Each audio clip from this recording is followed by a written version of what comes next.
Telugu Desam party కార్యకర్తగా చూస్తున్నాను అంతే, నాకు అవసరం లేదు అనా. ఒక్క నిమిషం, చంద్రబాబు నాయుడు గారు నాకు ఏ బాధ్యత ఇచ్చినా అహర్నిశలు నేను కష్టపడతా, పని చేస్తా, పార్టీని బలోపేతం చేస్తా, అంతేగాని పార్టీకి చెడ్డ పేరు మటుకు నేను తీసుకురాను.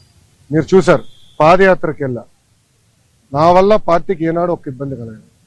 నేను ఒక క్రమశిక్షణతో పార్టీ నాకు ఇచ్చిన ప్రతి బాధ్యత నేను నెరవేరుస్తాను, కట్టుబడి ఉన్నా. కొత్త కమిటీల్లో నేను కూడా ఒక చర్చ చేస్తున్నా, రేపు పాలిట్ బ్యూరోలో డిస్కస్ చేస్తున్నా.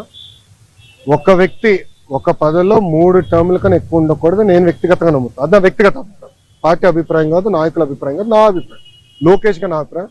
నేను కూడా ఈసారి నేషనల్ జనరల్ సెక్రటరీగా ఉండకూడదని నేను భావిస్తాను. ఎందుకంటే 3 టర్ములు నేను అక్కడనే ఉంటున్నాను, వేరే వాళ్ళు కూడా అవకాశం రావాలి.